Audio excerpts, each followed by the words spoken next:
Hey everyone, welcome back to Talk Leo. I'm Leo, and today we are talking about a tense that paints pictures. A tense that puts you right in the middle of the action. The past continuous. And I'm Gisele. Hi, everyone. The past continuous, also called the past progressive.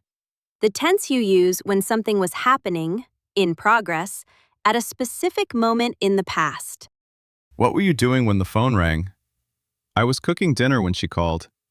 They were watching a movie when the lights went out. This tense is everywhere in storytelling. Let's go. Let's go! Okay, let's start with the form. How do you build the past continuous? The structure is was or were plus the verb with ing. I was cooking. She was sleeping. They were talking. We were waiting. Was for I, he, she, it. Were for you, we, they. Simple pattern once you know it. I was working. He was driving. You were studying. They were playing. And the negative. Wasn't or weren't. I wasn't paying attention. They weren't listening. She wasn't expecting that. And questions. Was or were at the beginning. Was she sleeping? Were you waiting long? What were you doing at that moment? Now let's talk about when we use the past continuous. And the core idea is an action in progress at a specific moment in the past. Not finished, not completed. Happening, in the middle of it. Imagine you're describing a scene, like a photograph from the past. I was sitting on the porch. The sun was setting. Birds were singing. You're painting the picture, describing what was happening, not what happened and finished. Collapse. I sat on the porch. Past simple. A complete action. It happened and it's done. I was sitting on the porch. Past continuous. You're in the middle of it. The scene is alive. This is the storytelling power of the past continuous. It sets the scene. It creates atmosphere. It puts the listener right there with you. The most common and most useful pattern. Past continuous interrupted by past simple. This is huge in English storytelling.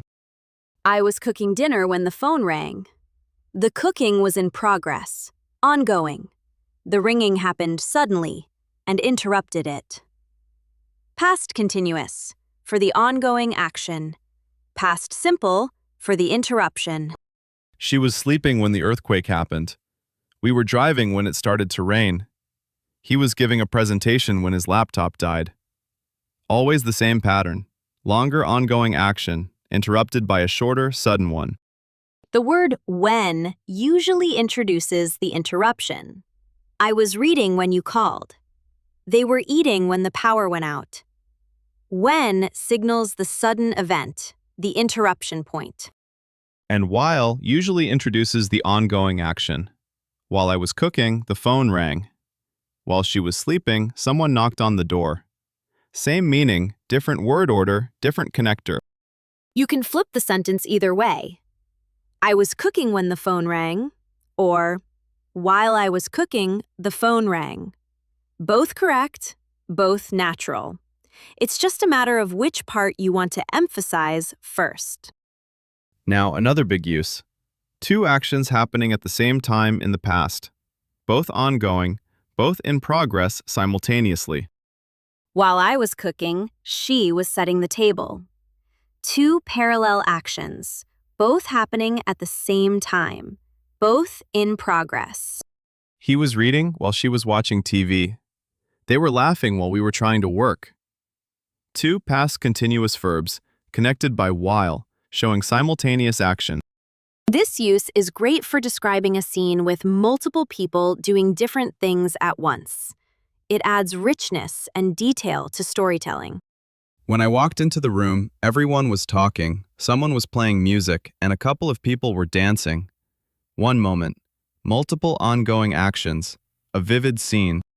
Let's talk about another important use, describing the background or atmosphere of a story. Setting the scene before the main event. It was raining. The streets were empty. People were hurrying home. This is classic storytelling language, using past continuous to set the mood before something important happens. The sun was shining, birds were singing, and everything seemed perfect. Then the phone rang. Notice how the past continuous builds a peaceful, ongoing scene, and then the past simple breaks it with a single, complete action. This is why the past continuous is so important for storytelling in English. Movies, books, personal anecdotes, they all use this pattern. Background, atmosphere, ongoing scene, then the event that changes everything.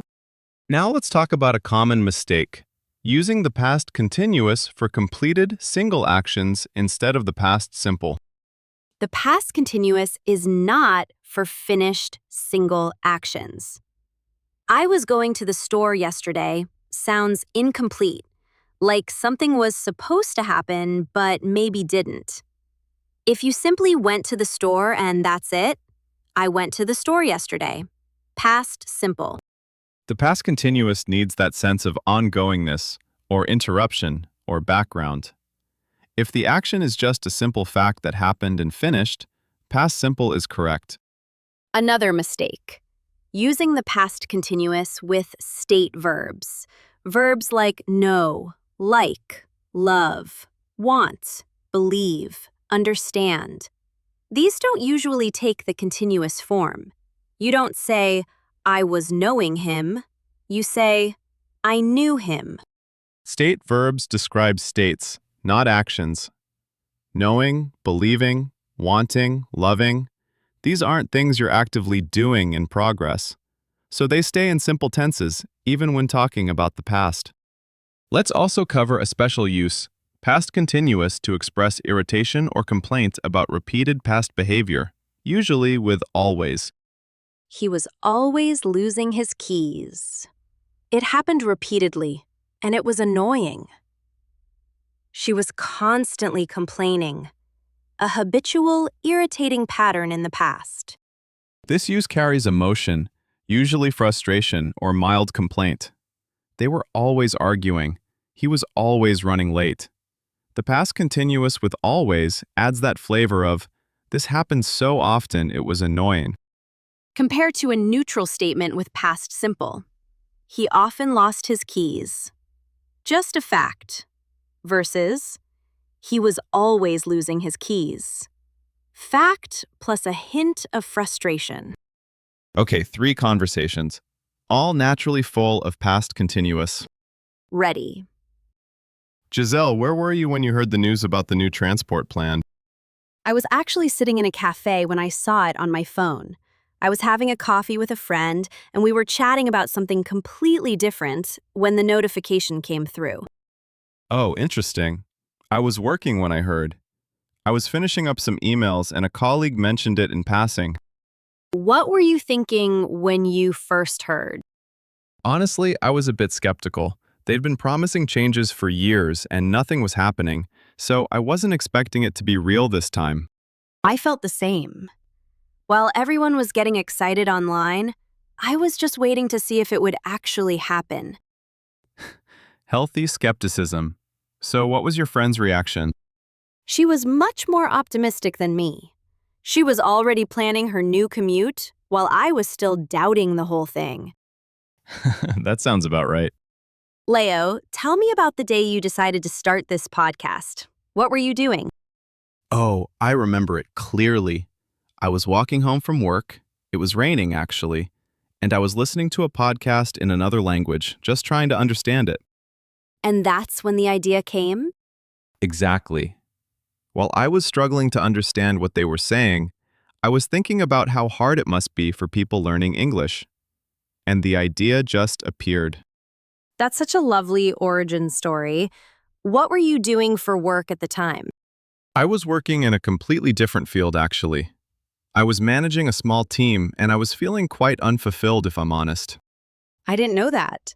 So while you were having this realization, were you already thinking about the format, the conversation style? Not yet. That came later. I was just thinking, there has to be a better way to learn a language than textbooks. The format came over the following weeks. It's wonderful hearing the story. I was completely unaware of all those details. Well, now you know. It all started on a rainy walk home. How was your trip back home? I heard there was some chaos at the airport. It was a complete mess. I was waiting at the gate when they announced the flight was delayed, and while I was waiting, the delay kept getting longer and longer. That's frustrating. What were you doing to pass the time? I was reading my book for a while. Then I was chatting with a woman next to me. She was also stuck, going to the same connecting flight as me, actually. Small world. Was the airport very crowded? Incredibly. People were sleeping on the floor. Children were crying. Someone was playing music loudly with no headphones, which was driving everyone crazy. Classic airport chaos. How did you eventually get home? They finally announced the gate was changing while I was in the middle of a conversation, so I had to run. But I made it. And the woman I was talking to, we actually exchanged numbers. We're meeting for coffee next week. See, even chaos can lead to something good. Exactly what I was thinking while I was running through the airport. Okay, let's wrap up. Today we covered the past continuous, the tense that paints pictures and tells stories. The form was or were plus the verb with ing. I was working. They were talking. Negative, wasn't, weren't. Questions, was, were at the start. The main uses: describing an action in progress at a specific moment, an ongoing action interrupted by a shorter one, two actions happening simultaneously, and setting the background or atmosphere of a story. We also covered the special use with always for complaining about repeated past behavior. He was always losing his keys. And the important mistake to avoid: don't use past continuous for simple, complete actions. And remember that state verbs like know, want, and believe don't usually take the continuous form. The big lesson today? The past continuous is the tense of storytelling. It puts you in the scene. It makes the listener feel like they were there too. Practice this week. Tell a short story about something that happened to you, using past continuous to set the scene, and past simple for the event that changed everything. I was walking home when...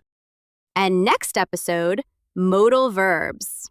Can, could, must, should, might. The words that express possibility, obligation, and permission. It's going to be a really useful one. See you next time. See you soon. Peace.